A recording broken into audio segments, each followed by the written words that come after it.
Hi guys, welcome back to Read Aloud with Miss Beale, the Trumpet of the Swan. We are on chapter 12 and you might have noticed that my background has switched a little bit. I am on my couch now. You can see my Seahawks blanket, go Hawks. I just thought I'd be a little cozy today while I read to you. Chapter 12, A Rescue. Louis liked to sleep on the lake. At night, after blowing taps, he would waddle down to the sandy beach by the dock. There he removed his slate, his chalk pencil, and his trumpet and hid them under a bush. Then he shoved off into the water. As soon as he was afloat, he would tuck his head under a wing. For a while, he would doze and think about Serena, how beautiful she was and how much he loved her. Pretty soon he would be fast asleep. When daylight came, he would swim ashore and eat a light breakfast of water plants. Then he'd put on his things, climb onto the flat rock, and blow revel. The boys, hearing the trumpet, would wake and rush to the dock to swim before breakfast. After supper, at night, the campers would often play volleyball. Louis loved the game. He couldn't hop around as fast as the boys, but he could reach far out with his long neck and poke the ball into the air and over the net. It was very hard to get a ball past Louis. He could return almost any shot. When the boys chose sides at the start of the game, Louis was always the first to be chosen. The boys loved camp life in Ontario. They learned how to handle a canoe. They learned to swim. Sam Beaver took them on nature walks and taught them to sit quietly on a log and observe wild creatures and birds. He showed them how to walk in the woods without making a lot of noise. Sam showed them where the kingfisher had his nest in a hole in the bank by a stream. He showed them the partridge and her chicks. When the boys heard a soft coo, coo, coo, coo, Sam told them they were listening to the swa het owl. Almost of all owls, it was the smallest, no bigger than a man's hand. Sometimes in the middle of the night, the whole camp would wake to the scream of a wildcat. Nobody ever saw a wildcat during the entire summer, but his scream was heard every night. One morning, when Sam was playing tennis with Applegate Skinner, Sam heard a clinking noise. He looked behind him, and there, coming out of the woods, was a skunk. The skunk's head was stuck in a tin can. He couldn't see where he was going. He kept bumping into trees and rocks, and the can went clink, clink, clink. That skunk is in trouble, said Sam, laying down his racket. He's been to the dump looking for food. He poked his head into that empty can, and now he can't get it out. The word spread quickly through camp that a skunk had arrived. The boys came running to see the fun. Mr. Brickle warned them not to get too close. The skunk might squirt them with perfume. So the boys danced around, keeping their distance and holding their noses. The big question was how to get the can off the skunk's head without getting squirted. He's going to need help, said Sam. That skunk will starve to death if he can't get that can off. All the boys had suggestions. One boy said they should make a bow and arrow, tie a string to the arrow, and shoot the can with the arrow. Then, when they hit the can, they could pull the string and the can would come off the skunk's head. Nobody thought much of that suggestion. It sounded like way too much work.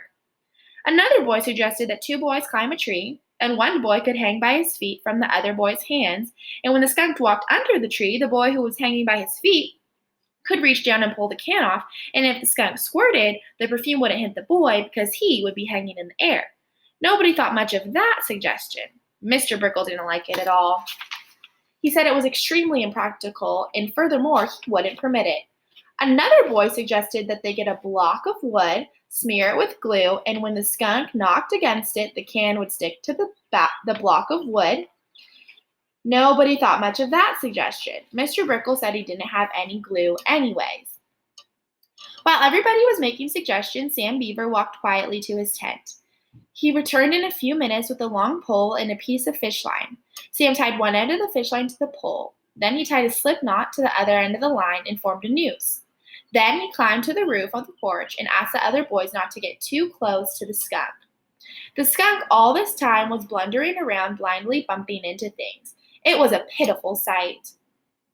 Sam, holding his pole, waited patiently on the roof. He looked like a fisherman waiting for a bite. When the skunk wandered close to the building, Sam reached over, dangled the noose in front of the skunk, slipped the noose around the can, and gave a jerk. The noose tightened and the can came off as it did so. The skunk turned around and squirted right at Mr. Brickle, who jumped back, stumbled, and fell. All the boys danced around holding their noses. The skunk ran off into the woods. Mr. Brickle got up and dusted himself off. The air smelled strong of skunk. Mr. Brickle smelled too. Congratulations, Sam, said Mr. Brickle. You have aided a wild creature and have given Camp Coos Coos Coos a delicious dash of wild perfume. I'm sure we'll all remember this malodorous event for a long time to come. I don't see how we can very well forget it. Coho! Cried Louis, lifting his trumpet. The lake echoed with the sound. The air was heavy with the rich, musky smell of skunk. The boys danced and danced, holding their noses. Some of them held their stomachs and pretended to throw up. When Mr. Brickle announced it was time for the morning swim. A swim will clear the air, he said as we walked away toward his cottage to change his clothes. After lunch each day, the campers went to their tents for a rest period.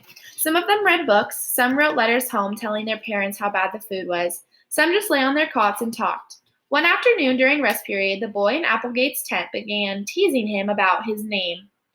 Applegate Skinner, said one boy. Where did you get such a crazy name? Applegate? My parents gave it to me, replied Applegate. I know what his name is, said another boy. Sour Applegate. Sour Applegate Skinner. The boys howled at this and began chanting, Sour Applegate, Sour Applegate, Sour Applegate. Is that nice? I don't think that's really nice. Think about one way that those boys might be hurting his feelings and one way that they could have done something else instead. Quiet, bellowed the tent leader. I don't think it's funny, said Applegate. His name isn't Sour Applegate, whispered another boy. His name is Wormy Applegate. Wormy Applegate Skinner. This suggestion was greeted with screams of laughter. Quiet, bellowed the tent leader. I want quiet in this tent. Leave Applegate alone. Leave rotten Applegate alone, whispered another boy, and some of the other boys had to pull their pillows over their heads so their snickering couldn't be heard. Applegate was sore. When the rest period was over, he wandered down to the dock. He didn't like being made fun of, and he wanted to do something to get even. Without saying anything to anybody, he slid a canoe into the water and paddled out into the lake, heading for the opposite shore a mile away. No one noticed him. Applegate had no business taking a canoe out alone. He had not passed his swimming test. He had not passed his canoe test. He was disobeying a camp rule. When he was a quarter of a mile from shore in deep water, the wind grew stronger. The waves got higher. The canoe was hard to manage. Applegate got scared. Suddenly, a wave caught the canoe and spun it around. Applegate leaned hard on his paddle. His hand slipped, and he lost his balance. The canoe tipped over. Applegate found himself in the water. His clothes felt terribly soggy and heavy. His shoes dragged him down, and he could barely keep his head above water. Instead of hanging onto the canoe, he started swimming toward shore, which was a crazy thing to do. One wave hit him square in the face, and he got a mouthful of water. Help, he screamed. Help me, I'm drowning. It'll give the camp a bad name if I drown. Help, help. Counselors sprinted to the waterfront. They jumped into canoes and rowboats and started for the drowning boy. One counselor kicked his moccasins off, dove in, and began swimming towards Applegate. Mr. Brickle raced to the dock, climbed to the diving tower, and directed the rescue operation, shouting through a megaphone. Hang on to the canoe, Applegate, he shouted. Don't leave the canoe. But Applegate had already left the canoe. He was all alone, thrashing about and wasting his strength. He felt sure he would soon go to the bottom and drown. He felt weak and scared. Water had gotten into his lungs. He couldn't last much longer. The first boat to get away from the dock was rowed by Sam Beaver, and Sam was pulling hard at the oars, straining every muscle. But things didn't look good for Applegate. The boats were still a long way from the boy. When the first cry of help was heard in camp, Louis was coming around the corner of the main lodge. He spied Applegate immediately and responded to the call. I can't fly out there, thought Louis, because my flight feathers have been falling out lately, but I can certainly make better time than those boats. Dropping his slate and his chalk pencil and his trumpet, Louis splashed into the water and struck out, beating his wings and kicking with his great webbed feet. A swan, even in the summer when he can't fly, can scoot across the water at high speed. Louis's powerful wings beat the air. His feet churned the waves as though he were running on top of the water. In a moment, he passed all the boats. When he reached Applegate, he quickly dove. pointed his long neck between Applegate's legs, then came to the surface with Applegate sitting on his back. Wow. Cheers came from the people on the shore and in the boats. Applegate clung to Louis's neck. He had been saved in the nick of time. Another minute and he would have gone to the bottom. Water would have filled his lungs. He would have been a goner.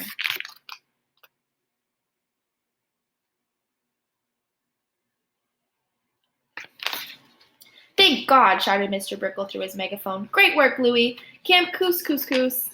We'll never forget this day. The reputation of the camp has been saved. Our record for safety is still untarnished. Louis didn't pay much attention to all the shouting. He swam very carefully over to Sam's boat, and Sam pulled Applegate into the boat and helped him into the stern seat. You looked pretty funny riding a swan, said Sam. You're really lucky to be alive. You're not supposed to go out alone in a canoe. But Applegate was too scared and wet to say anything. He just sat and stared straight ahead, spitting water out of his mouth and breathing hard. At supper that night, Mr. Brickle placed Louis at his right in the place of honor. When the meal was over, he rose and made a speech. We all saw what happened on the lake today. Applegate Skinner broke a camp rule, took out a canoe alone, and upset. He was drowning when Louis the Swan, rapidly outdistancing all other campers, reached his side, held him up, and saved his life. Let us all give Louis a standing ovation. The boys and the counselors stood up. They cheered and clapped and beat on tin plates with spoons. Then they sat down. Louis looked embarrassed. And now, Applegate, said Mr. Brickle, I hope the rescue has caused you to change your opinion of birds. The first day you were here in camp, you told us you didn't care for birds. How do you feel now? I feel sick at my stomach, replied Applegate. It makes you sick at your stomach to almost drown. My stomach still has a lot of lake water in it. Yes, but what about birds? Asked Mr. Brickle. Applegate thought hard for a moment. Well, he said, I'm grateful to Louis for saving my life, but I still don't like birds. Really, said Mr. Brickle. That's quite remarkable. Even though a bird saved you from drowning, you don't care for birds? What have you got against birds? Nothing, replied Applegate. I have nothing against them. I just don't care for them. Okay, said Mr. Brickle. I guess we'll just have to leave it at that.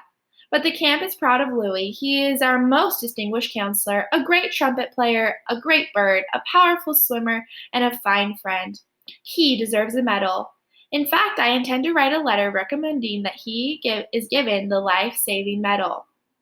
Mr. Brickle did as he promised. He wrote a letter. A few days later, a man arrived from Washington with the life-saving medal, and while all the campers watched, he hung the medal around Louis's neck, alongside the trumpet, the slate, and the chalk pencil.